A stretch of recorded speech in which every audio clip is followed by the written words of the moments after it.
Bonjour Philippe Juvin, effectivement, vous êtes chef des urgences de l'hôpital Georges Pompidou, qui est tout à côté d'ici, à quelques mètres d'ici, dans le 15e. Comme de nombreux Parisiens, vous dîniez dehors ce soir-là.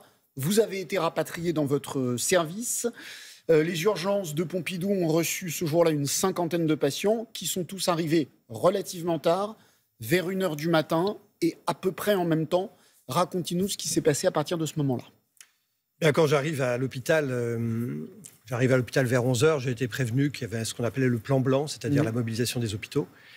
Et je me dirige d'abord vers la salle d'attente où il y a des patients qui attendent, comme dans toutes les urgences de France et de Navarre. Je dis aux patients qui sont là, écoutez, il est en train de se passer quelque chose, on ne sait pas trop à l'époque, à ce moment-là, rentrez chez vous. Alors j'en vois un ou deux qui me paraissent un peu fatigués, donc je leur dis de rester, mais les autres rentrent. Et je lance l'affaire, c'est-à-dire que nous avons des plans qui sont préétablis. J'appelle les médecins, je passe un message sur les réseaux sociaux en disant si vous êtes médecin et que vous êtes dans le coin de Pompidou et venez nous donner un coup de main. Il y a quelques médecins qui vont venir d'ailleurs, médecins en vacances. Un couple, je me souviens de province, qui habite en face dans un hôtel et qui vient nous rendre service. On prépare le service et puis on attend. Le temps passe, j'appelle mes copains au SAMU en disant où ça en est. Alors c'est un peu le flou, on ne sait pas très bien. Parce que maintenant on sait, mais sur le moment on ne sait pas. Non, vous savez, quand vous êtes dedans, vous ne savez pas ce qui se passe. Et le temps passe, on a le temps de se préparer, les équipes sortent le matériel adéquat. Un premier patient arrive vers minuit un quart, un deuxième minuit 20, envoyés par ambulance, ils sont assez graves. On les envoie directement au bloc opératoire. Puis plus rien jusqu'à 1h du matin. Et à 1h du matin... 50 ambulances en même temps, vous avez raconté. Une trentaine d'ambulances qui arrivent aux urgences. On n'est pas prévenu, on ne sait pas qu'elles vont arriver. Elles arrivent d'un coup. Elles montent la pente des urgences, puisque les urgences sont au premier étage. Et là, c'est l'embouteillage des ambulances. On voit qu'il y a un chaos. Donc je fais reculer tout ce beau monde dans la rue. Je vais dans la rue et j'ouvre la première porte de l'ambulance. Et là, il y a 2 ou 3 patients. Il y a 2 ou 3 patients par ambulance. Il y en a une cinquantaine au total. Qui venaient tous du Bataclan, il faut le dire. Qui venaient tous du Bataclan. Et là, je fais ce qu'on appelle le tri. Vous avez commencé le tri dans les ambulances. Dans la rue. Dans les ambulances. Dans les ambulances. Et là, je trie les patients. C'est quoi trier? C'est un mauvais mot, mais ça signifie qu'en fait, il faut qu'on sache par un coup d'œil très rapide si le patient doit, par exemple, directement aller au bloc opératoire, une urgence absolue, il va mourir très rapidement si vous ne faites rien, de celui qui peut attendre un peu. Et donc, je fais ce tri. J'en envoie effectivement quelques-uns au bloc opératoire, en salle de réveil, au scanner, et d'autres qu'on met aux urgences, pour lesquels on va commencer les premiers soins. Mais on s'imagine, dans ces moments-là, évidemment, on est tous nourris par les films et les séries, on s'imagine des scènes de panique, de l'agitation, et vous racontez que, paradoxalement, c'était très calme dans votre service. Chacun savait précisément ce qu'il avait à faire. Et dans une série américaine, les gens crient, courent, etc. Il faut imaginer l'exact inverse. Dans les urgences règne un silence quasi absolu. Je passe de box en box, voir si tout se passe bien. Silence quasi absolu. On n'entend rien. Et les gens, les victimes, qui pourtant sont très gravement blessées, sont toutes silencieuses. Elles sont assommées par ce qui vient de se passer. Et les médecins et les infirmières qui s'occupent d'eux le font aussi en silence. La plupart étaient conscients. Tous ceux que j'avais gardés aux urgences étaient conscients. Parfois blessés très, très fortement, avec des impacts de balles un peu partout. On commence les premiers soins, les perfusions, les pansements, les sutures. Et là, je suis frappé, oui, par ce silence des patients, qui pourtant manifestement ont mal, par le silence des soignants qui sont tous concentrés.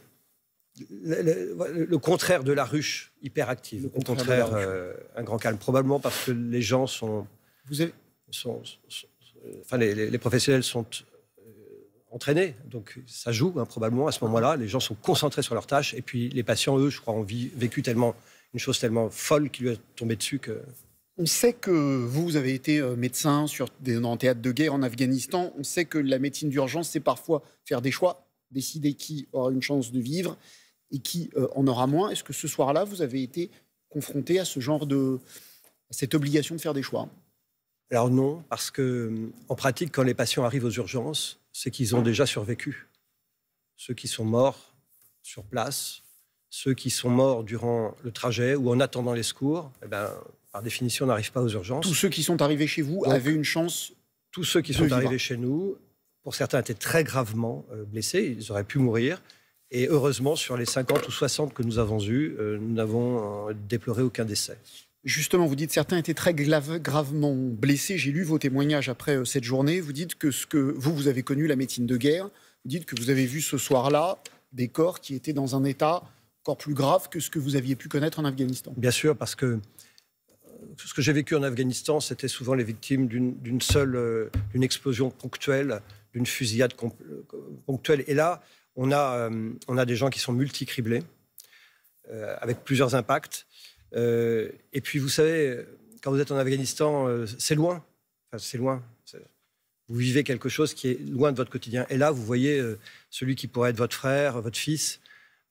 Et ça change la vision des choses et la perception. Les services de l'État les services de renseignement font état de menaces renforcées à l'occasion de cet anniversaire. Est-ce que vous êtes inquiet? Est-ce que vous avez pris des dispositions particulières? Est-ce que l'hôpital Pompidou et en général les hôpitaux parisiens se sont organisés de moyens à faire face si par hasard quelque chose advenait? Alors c'est vrai que depuis 10 ans, maintenant on a du matériel que nous n'avions pas le premier jour. En particulier, il y a des garrots pour arrêter les hémorragies. En médecine de guerre, puisque c'est de la médecine de guerre, on meurt essentiellement d'hémorragie. Les gens perdent leur sang et ils n'ont pas le temps d'arriver à l'hôpital. Donc la priorité des priorités en médecine de guerre, c'est d'avoir des garrots pour gagner du temps sur l'arrivée à l'hôpital. Donc on a tous des garrots en nombre. Vous pourriez me dire, j'espère que vous en aviez avant, on en avait, mais quelques-uns, là il y en a beaucoup. Et puis surtout, nous entraînons en permanence désormais à des situations très diverses. On peut avoir des attaques d'autres types. Je ne vais pas donner ces types pour ne pas donner de mauvaises idées à d'éventuels terroristes, mais il y a tout un panel, malheureusement, d'agressions qui sont possibles, qui vont bien au-delà de la fusillade. Et désormais, dans tous les hôpitaux de France, on s'entraîne plusieurs fois par an avec des exercices, avec des figurants, des gens qui jouent les victimes. Et nous rodons nos procédures. En fait, ce qui fait qu'on sauve des vies, c'est qu'on est préparé, vous savez.